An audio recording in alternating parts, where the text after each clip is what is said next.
Buenos días, jóvenes. Vamos a continuar con el tercer módulo del curso de Termodinámica 1, donde estamos aprendiendo a evaluar propiedades. En la clase anterior habíamos iniciado la evaluación de propiedades de gases ideales y ha quedado pendiente cómo evaluar propiedades de energía específica en este tipo de sustancias. Ya habíamos visto la ecuación de estado de gas ideal y antes de ir hacia la evaluación de propiedades de energía vamos a evaluar ciertas trayectorias que pueden seguir los procesos y cómo serían representados en el caso de un gas ideal. Aquí tenemos tres procesos: proceso isobárico, isotérmico e isocórico. Entonces, isobárico quiere decir que la presión es constante, isotérmico quiere decir que la temperatura es constante, e isocórico que el volumen específico es constante.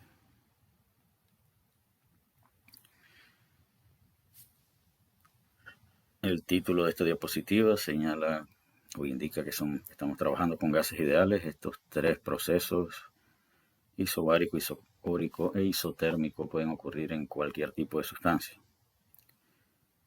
Que lo enlaza con los gases ideales, cada una de estas relaciones. ¿De dónde provienen esas relaciones? Provienen de la ecuación de estado de gas ideal. Por ejemplo, para un proceso a presión constante, estas dos presiones serían iguales y el resultado sería que V1 entre T1 es igual a V2 entre T2, que reordenado conduce a esta relación entre volumen específico y temperatura. De igual manera, si el proceso fuese isotérmico de gas ideal,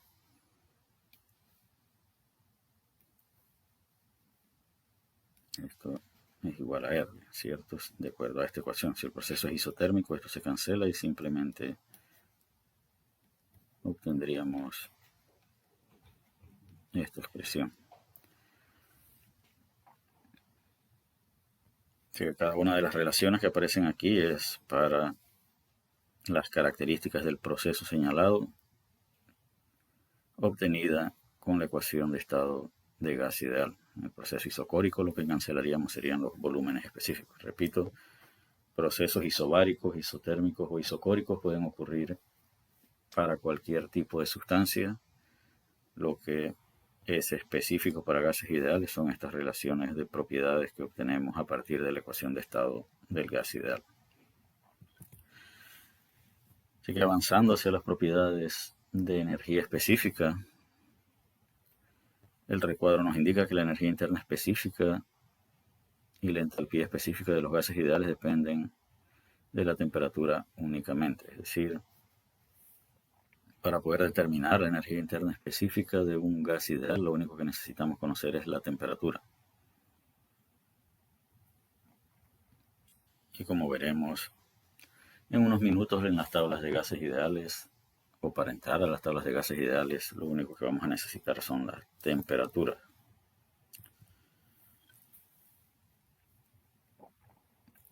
Si U fuera función de la temperatura y del volumen específico, y hemos visto que esto conduce a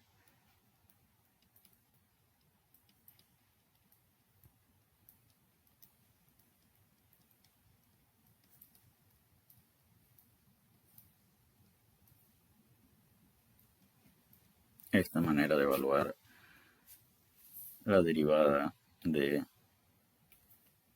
la energía interna específica.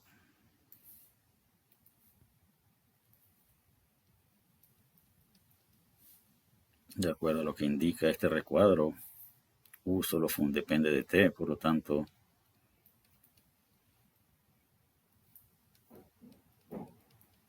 este término es cero.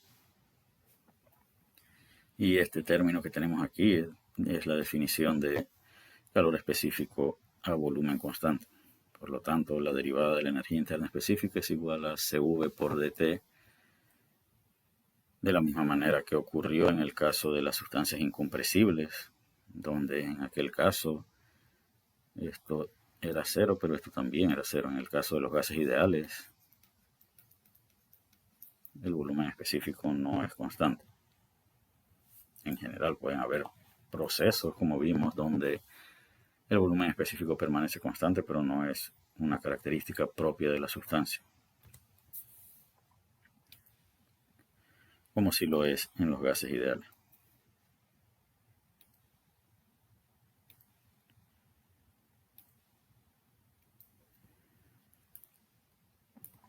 De tal manera que si quisiéramos evaluar a partir del calor específico el cambio de energía interna, tendríamos que integrar esto de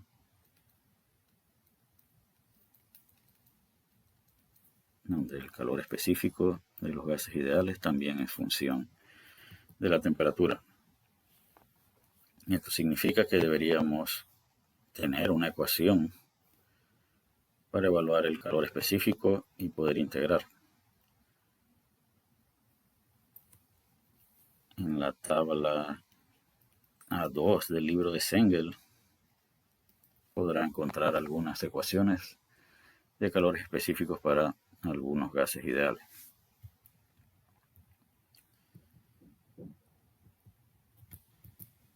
¿Qué podríamos hacer si no tenemos una ecuación y todavía queremos evaluar a partir de los calores específicos un cambio de energía interna específica? Y esto es U2 menos U1. Al igual que lo hicimos en las sustancias incompresibles, es posible recurrir a la suposición de calores específicos constantes y decir que esto es igual a un CV evaluado a una temperatura promedio multiplicado por una diferencia de temperaturas. Y nuevamente este calor específico debe ser evaluado a una temperatura promedio. Y eso supone que tenemos una tabla de calores específicos a través de la cual podemos acceder a diferentes valores de CV para diferentes gases. Veamos el caso de la entalpía. Según el recuadro, la entalpía específica también depende únicamente de la temperatura.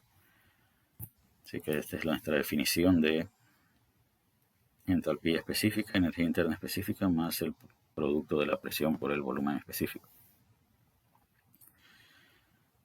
Pero debemos recordar que estamos trabajando con gases ideales y para los gases ideales P por V es igual a RT, de tal manera que H es igual a U más RT. Y ya hemos indicado que esto solo depende de la temperatura. R es una constante y acá este segundo término también es función de la temperatura. De ahí que podemos verificar que si es cierto que la energía interna depende solo de la temperatura, la entalpía también depende únicamente de la temperatura. Nuevamente, si H fuera función de T y P, de H sería igual a la derivada parcial de H con respecto a T, la presión constante por dt, más la derivada de H con respecto a P, la temperatura constante por dP, donde si H solo depende de la temperatura, la derivada parcial de H con respecto a cualquier cosa sería igual a cero. Y la derivada parcial de la entalpía específica con respecto a la temperatura presión constante define el calor específico a presión constante, que también es una función de la temperatura tal como lo indica esta figura. Aquí tenemos cómo varía el calor específico a presión constante de diferentes gases con respecto a la temperatura, y lo que se observa en el eje Y es esta relación. Decíamos que la barra arriba de las propiedades representaba o indicaba que esa propiedad estaba expresada en base molar.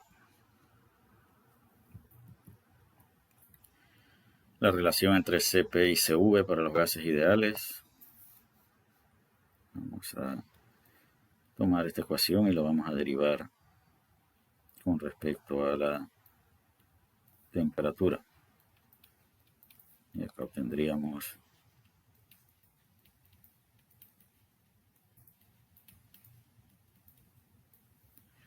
de H de T, SP, y de U de T es CV. De aquí entonces obtenemos que la relación entre Cp y Cv para un gas ideal es que Cp menos Cv es igual a R. Y acá debemos indicar que si Cp y Cv van a estar expresados en base molar, esta diferencia debe ser igual a la constante universal de gas ideal.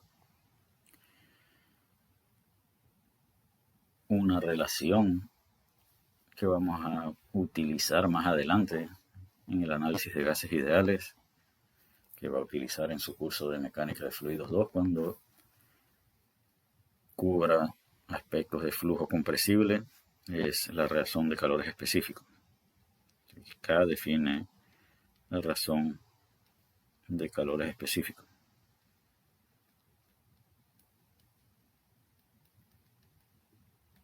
Y es igual a Cp menos Cv. Y de acuerdo a esta ecuación, Cp menos Cv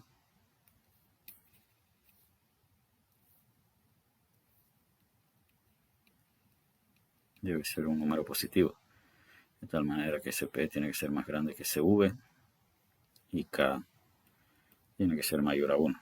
Y esa es la respuesta, o de ahí obtenemos la respuesta a esta pregunta. ¿Será posible que la razón de calores específicos sea menor a 1? Es imposible. Si fuéramos a evaluar la razón de calores específicos para un líquido, en este caso sería igual a 1, bajo la suposición de incompresible. Así que ha quedado claro cómo evaluar energía interna o cambios de energía interna específica y cambios de entalpía usando calores específicos. Como hemos indicado, U depende solo de la temperatura y H depende solo de la temperatura. Y hemos mencionado tablas de gases ideales, donde hemos señalado que solo se requiere entrar con la temperatura. Y en unos minutos vamos a mostrar esas tablas. Vamos a ver entonces las diferentes maneras en las que podemos, o las diferentes opciones que tenemos para evaluar los cambios de energía interna específica en gases ideales y la diferencia en entalpía específica de gases ideales. Primera opción, encontrar U y H como función de la temperatura disponible en las tablas de gases ideales, en el apéndice del libro de texto o en las tablas 11 a 21 de las tablas proporcionadas por el profesor. Y usted puede ir a las tablas del libro de Sengel, que creo que son de la tabla A17 en adelante, o puede usar las tablas proporcionadas por el profesor, que son de la tabla 11 a 21. Es la manera más precisa.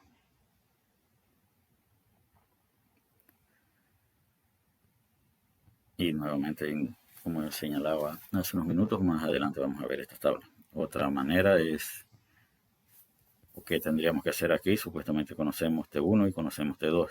Tendríamos que ir a la tabla y buscar H1 con la temperatura T1 y con T2 buscar H2. Esa sería la manera de usar las tablas. Usar una aproximación en polinomio para los calores específicos de gases ideales, y decíamos que en la tabla A2 del libro de Sengel se pueden obtener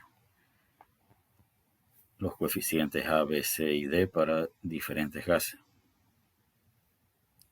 Reconociendo que lo que vamos, o la ecuación que describe ese polinomio es para Cp en base molar. Si lo queremos cambiar a base de masa, tenemos que involucrar la masa molar. Si no involucramos la masa molar, lo que vamos a encontrar es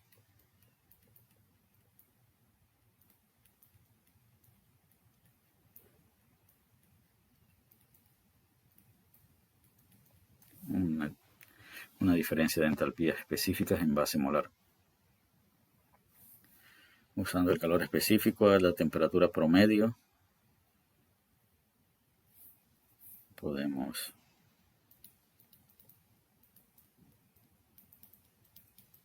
encontrar el cambio de energía interna específica de la manera más simple de todas.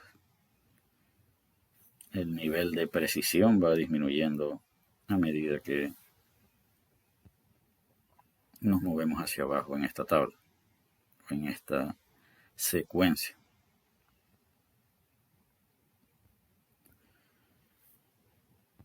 En su vida profesional usted tendrá la oportunidad de decidir qué opción utiliza, cuál le parece más o menos precisa de acuerdo a los requerimientos de su aplicación. Lo más probable es que el día del examen yo quiera que todo el mundo alcance la misma respuesta o respuestas similares. Así que lo usual es que yo indique en el problema del examen cuál de las tres opciones requiero. Usualmente esta nunca la vamos a usar. Es decir, solo nos quedan las opciones 1 y 3. Así que tenemos la opción de usar tablas o calores específicos constantes. Cuando yo quiero que usted utilice las tablas, yo voy a indicar asuma calores específicos variables. Cuando quiero que use estas ecuaciones, le voy a decir asuma calores específicos constantes. Así que vamos a ver cuáles son las tablas a las que hemos hecho referencia, ¿no? Y vamos a suponer que tenemos aire y que T1 es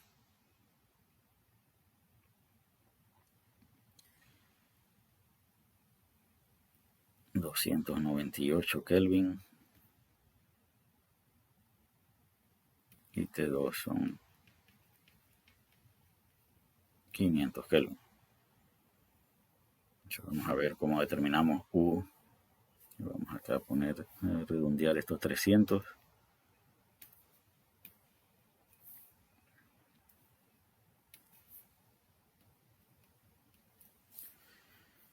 Así que T1 es 300 y T2 es 500 Kelvin. Y vamos a buscar U y H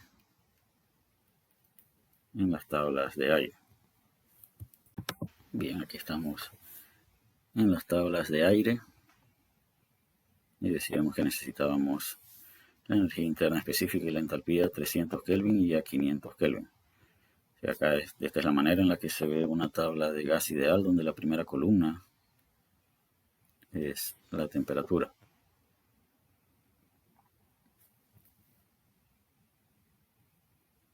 Así que como indicábamos, para entrar a esta tabla lo único que necesitamos es la temperatura. ¿Y qué podemos obtener de una tabla de gas ideal? O al menos de las tablas proporcionadas por el profesor, podemos obtener calor específico a presión constante, H, U, y estas propiedades que veremos su utilidad cuando lleguemos al capítulo de la segunda ley de la termodinámica. Esta PR que está acá no debe ser confundida con la presión reducida que mencionábamos en clases anteriores. La tabla 11 y la tabla A17 del libro de Sengel proporcionan propiedades del aire como gas ideal, y es aquí donde, como mencionábamos en clases anteriores, suponemos que a pesar de que el aire se comporta como una mezcla, podemos encontrar sus propiedades definidas como hemos hecho hasta ahora con las de otras sustancias puras. Que sabemos que el aire no es una sustancia pura, pero tenemos tablas de aire. Dada la utilidad de este fluido en este curso. Por ejemplo, a 300 Kelvin tenemos que H es 300.43 y U es 214.32. También tenemos este calor específico. A 500 Kelvin tendríamos que H es 503.34 y U es 359.82 kilojoules por kilogramo. Y Cp tendría este valor.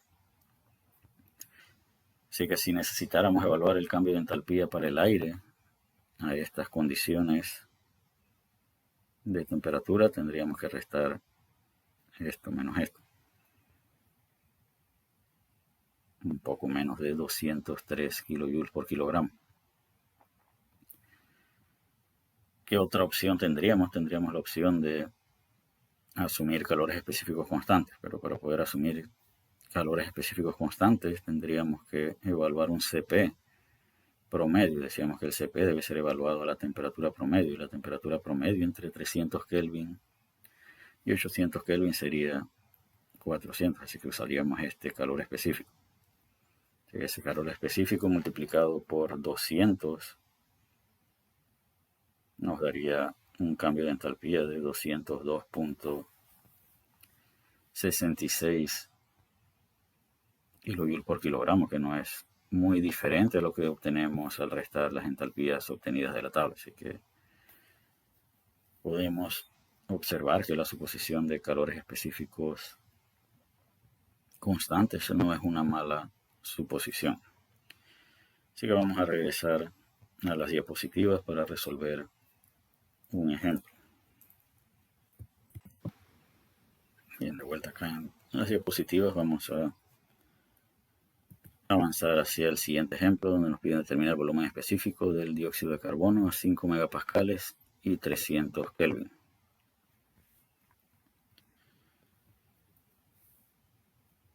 El CO2 puede que se comporte como gas ideal o puede que no se comporte como gas ideal. Acá tenemos una presión de 5 megapascales que nos sugiere ser una presión baja y una temperatura de 300 Kelvin que a simple vista no parece tampoco ser una temperatura muy alta. Ahora, ¿qué debemos hacer para decidir si el CO2 se comporta o no como gas ideal? Debemos evaluar su presión reducida y su temperatura reducida.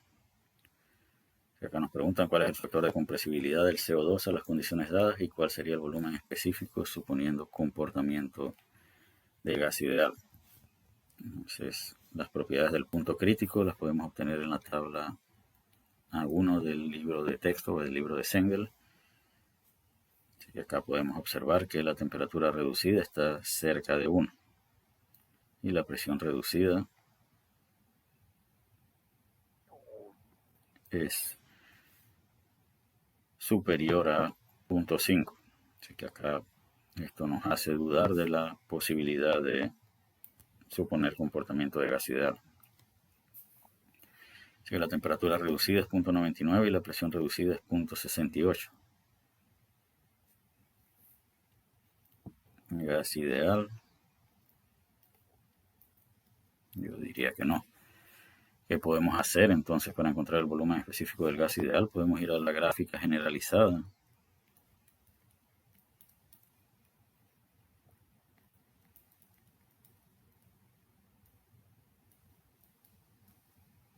De compresibilidad. Y con estos dos valores podemos determinar Z. El estudiante debe hacer el ejercicio y verificar en la gráfica generalizada, que es la tabla A15 del libro de Sengel, como si es cierto que Z es igual a 0.7. Y Z decíamos que es igual a P por V entre RT. Así que si lo que nos interesa de aquí es el volumen específico, V es igual a ZRT dividido entre la presión. Y acá debemos siempre poner la temperatura en Kelvin. Y dependiendo de las unidades que usemos para R, asimismo debemos seleccionar las unidades para P. Si R tiene unidades de kilojoules por kilogramo Kelvin, P debe estar en kilopascales. Y de aquí obtenemos entonces que el volumen específico para el dióxido de carbono en esas condiciones es 0.008 metros cúbicos por kilogramo. Si tuviéramos una tabla de dióxido de carbono, no hubiéramos seguido este procedimiento, hubiéramos ido directo a la tabla y obtenido un volumen específico de acuerdo a lo que nos indica este recuadro, usando el principio de los estados correspondientes de dos parámetros, hubiéramos obtenido un resultado perdón, cuyo error es menor al 2%. Ahora, ¿cuál hubiese sido el error si hubiéramos supuesto comportamiento de gas ideal? Para gas ideal, Z es igual a 1, de tal manera que hubiéramos dicho que V es igual a RT entre P, esto multiplicado por Z. Z que encontramos es 0.7 y Z de gas ideal es igual a 1. Eso significa que